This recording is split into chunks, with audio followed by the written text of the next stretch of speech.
Ninguém ouviu um soluçar de dor no canto do Brasil.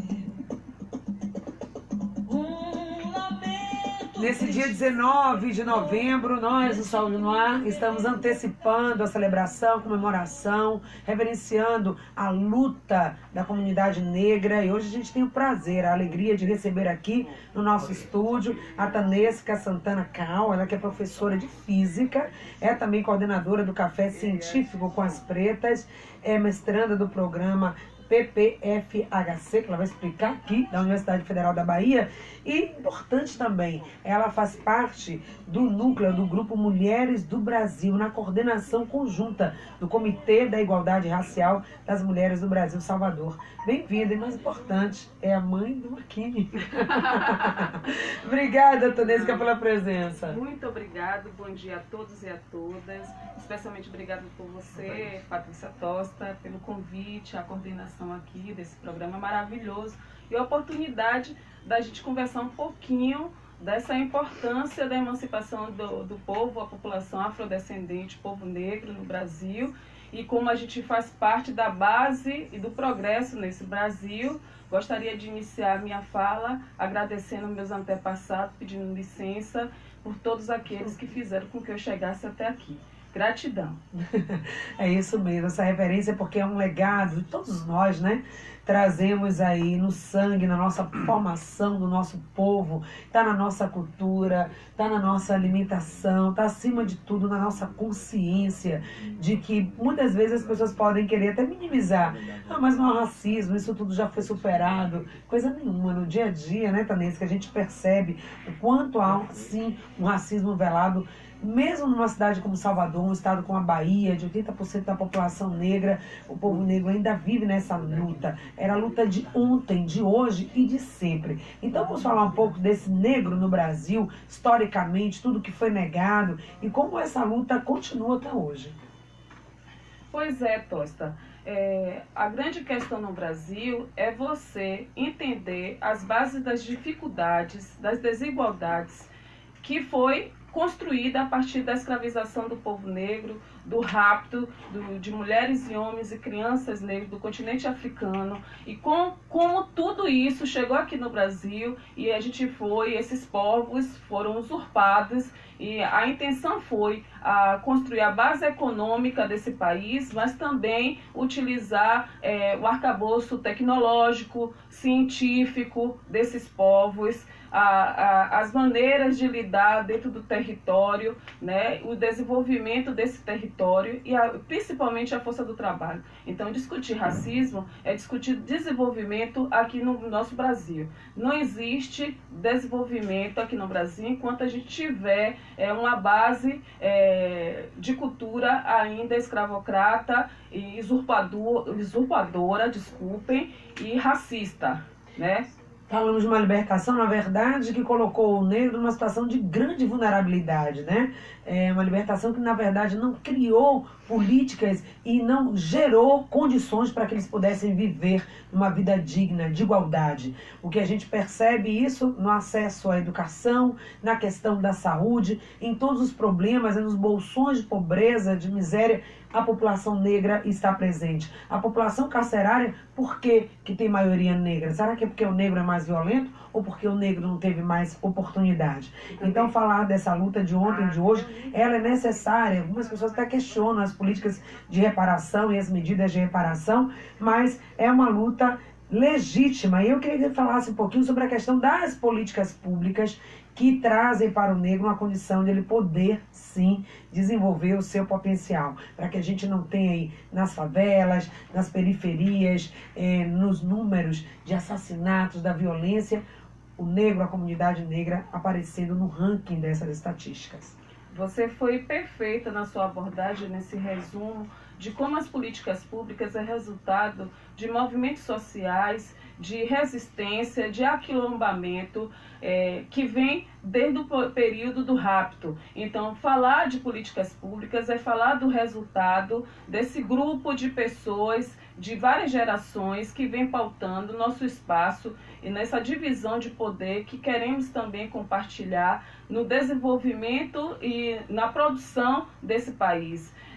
Falar de políticas públicas é falar também de todo o esforço de pesquisa no campo de pesquisa, no campo também da cultura e no campo de vidas negras que foram cefadas, né? Então a gente trabalha em várias perspectivas e o movimento negro não é um movimento único, são movimentos negros, tem várias perspectivas de trabalho, vários enfrentamentos, e o que eu faço parte também é dentro da intelectualidade, né? Fazendo pesquisa de base, tanto a pesquisa na área de ciências humanas, e no meu caso a gente trabalha nas ciências naturais, na educação, né? No desenvolvimento e no incentivo de pessoas negras na áreas de ciências naturais e de engenharias. E é importante a gente frisar que as políticas públicas de reparação é uma conquista do povo negro que deve ser sempre colocada em foco de como a gente pode minimizar essas desigualdades, como você mesmo colocou. E aí o negro vai buscando, né, quebrar esses ciclos, né, que coloca ele aquém, né, de participação dessa vida de construção, de prosperidade, e vai também se emancipando, vai buscando ocupar os seus lugares na educação. Houve então essa emancipação do ponto de vista da educação. Hoje a gente percebe uma abertura maior, a própria lei, né, que prevê a formação, o ensino da questão racial dentro das escolas. Isso já é um avanço também, você considera? Também? Isso é um fruto de várias pesquisas, de dados estatísticos. Então isso foi um esforço assim, para além do momento atual de décadas.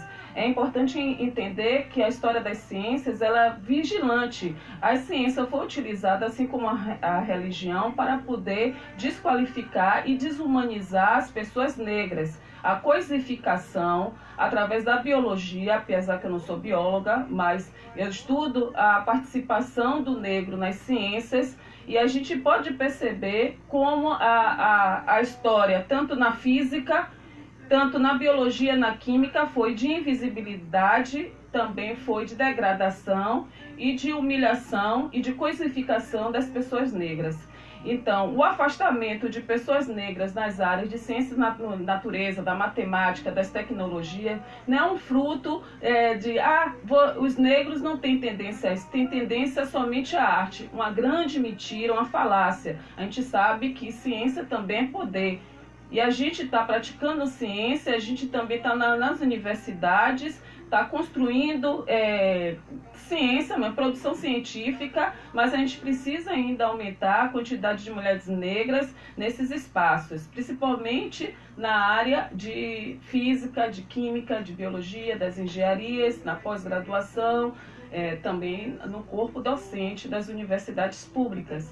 Lá na UFBA, a gente tem menos de 3% do corpo docente formado por mulheres negras.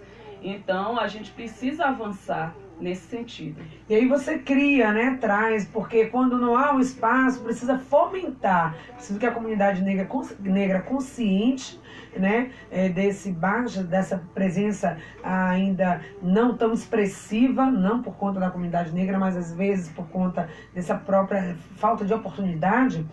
Aí você cria um café científico com as pretas. O que foi? Já teve algumas edições e deve voltar, né, com uma força total. O que foi esse movimento? O que foi esse trabalho? O grande debate do café científico com as pretas é dar continuidade a todo um trabalho de mulheres negras, como Sueli Carneiro, apesar que ela era filósofa, e pessoas como a Carla Cotirene, tantas outras mulheres, a Bárbara Pinheiro, que é uma química, a Catemari Rosa, que é uma física, minha orientadora. Então, o Café Científico com as Pretas é para poder, além da visibilidade, essas produções científicas, trabalhar essa base do protagonismo negro, das mulheres negras no campo científico, né? Então, a gente quer mais, a gente quer estar contribuindo, como sempre foi, dentro da base científica, né? Se um momento da história, antes de Cristo, a gente impulsionou toda essa civilização,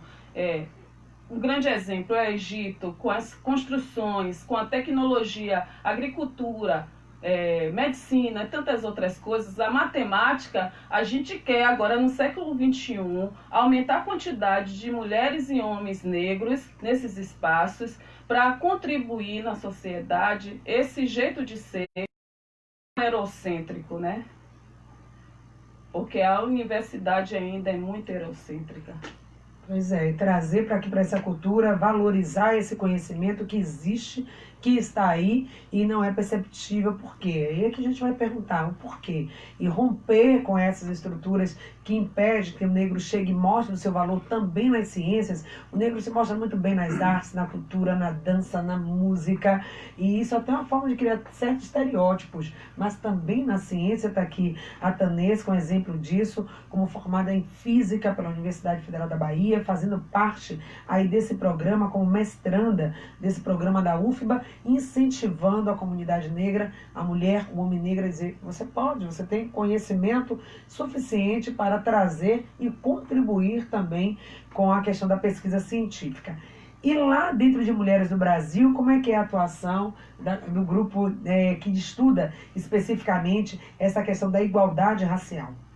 Bom, o Comitê de Igualdade Racial das Mulheres do Brasil é um comitê onde reúne mulheres maravilhosas, ativistas de todo o estado da Bahia, cada um atuando em uma região, em determinadas áreas, e a gente faz um compartilhamento e ajuda para poder fortalecer. É uma formação de redes, ampliar a participação das mulheres nas políticas públicas, né, num debate sobre o espaço da mulher dentro da sociedade, principalmente as mulheres negras, para a gente melhorar essa questão de desigualdade, a gente deixar mais equitativo. Então, eu compartilho a coordenação junto com a doutora Andréia, a Gláucia, que é uma coach de finança, e a gente tem outras mulheres que também estão engrandecendo os trabalhos. Esse ano a gente fez um trabalho mais voltado para o acesso de meninas negras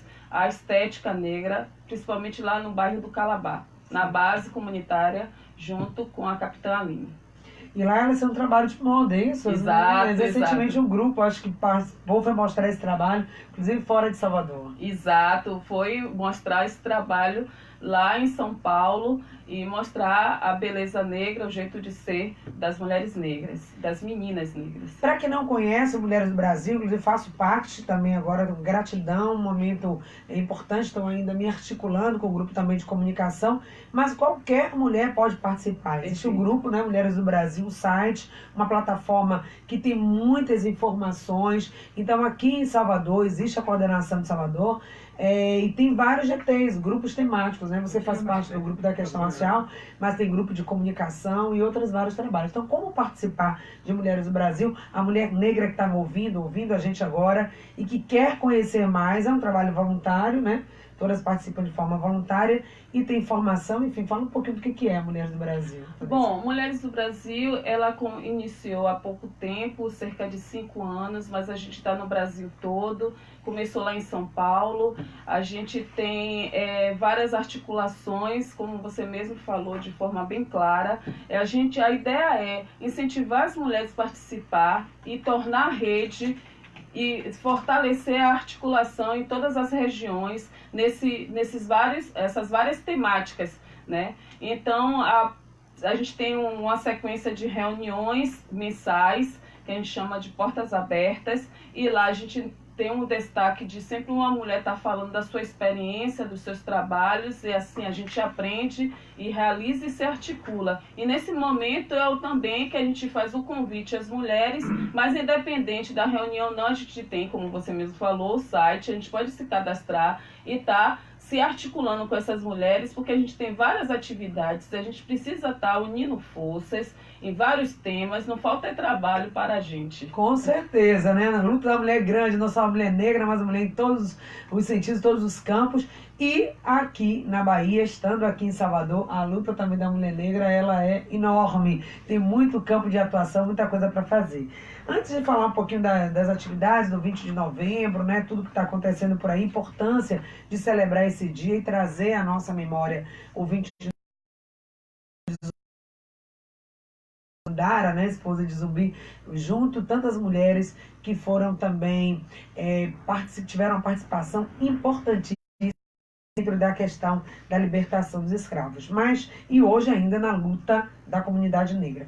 Mas vamos falar um pouquinho desse recorte do racismo e saúde. A gente tem pesquisas evidenciando que a questão racial impacta na questão da saúde e na qualidade de vida. Isso levando em consideração a questão de violência, moradia, acesso a uma vida melhor. Isso também faz parte da luta de vocês, né? Isso, perfeito, Tosta. Você é realmente maravilhosa, você está bem antenada.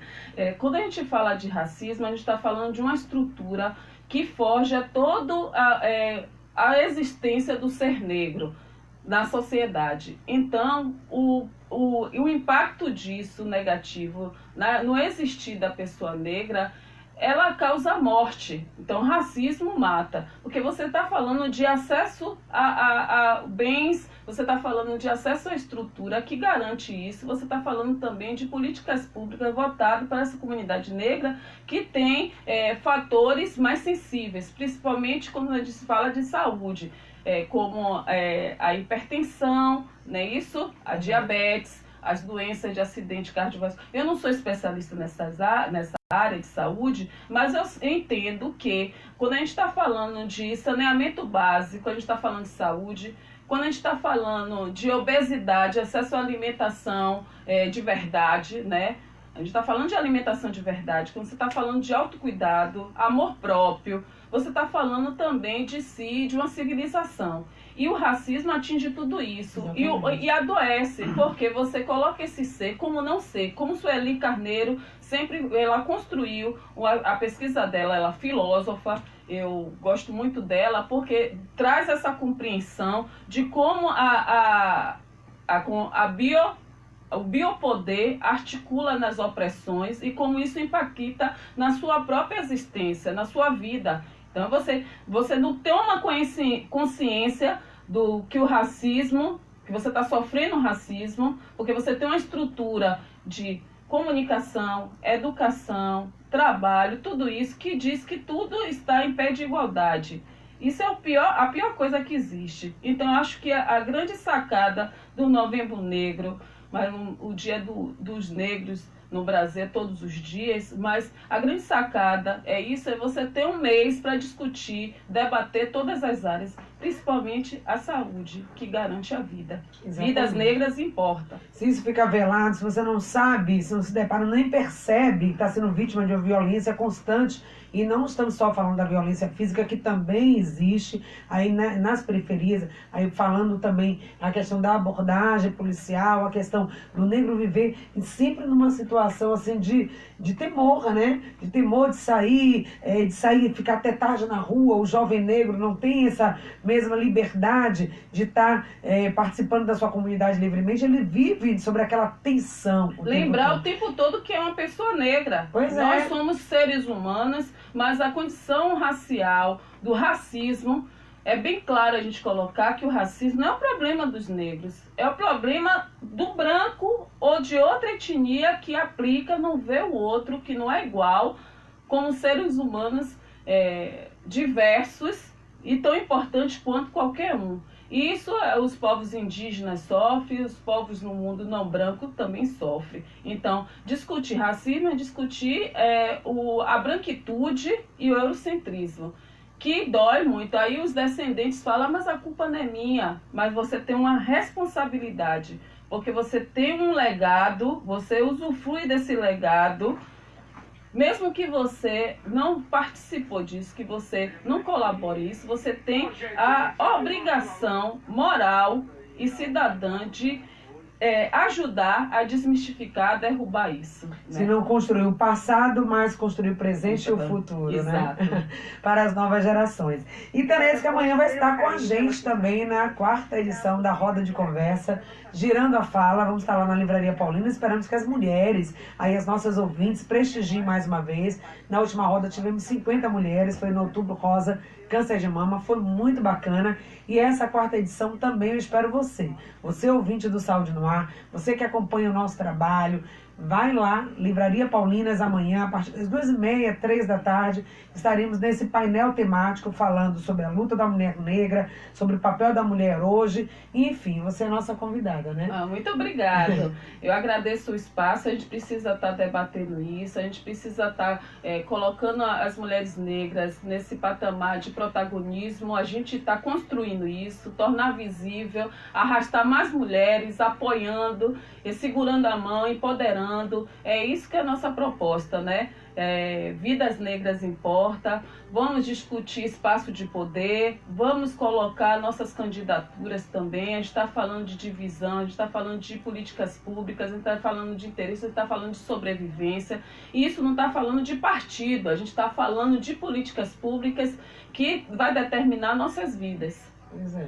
E tá aí, então, esse apelo, esse alerta, esse convite, esse chamado para que todos possam se sentir parte disso, envolvidos nisso e celebrar o 20 de novembro, não só ir para uma caminhada também, isso, participar das atividades, mas trazer para o nosso cotidiano, a nossa construção de uma sociedade com uma mentalidade diferenciada em relação ao verdadeiro acolhimento à comunidade negra. Reverenciando a todos por esse dia, você, Tanesca, obrigada por estar aqui. E essa foi a nossa antecipação do 20 de novembro. Saúde no Ar de hoje fica por aqui, desejando a todos uma excelente terça-feira. Até amanhã, se Deus quiser. Obrigada, Tanesca. Muito obrigada a todos e a todas. Gratidão.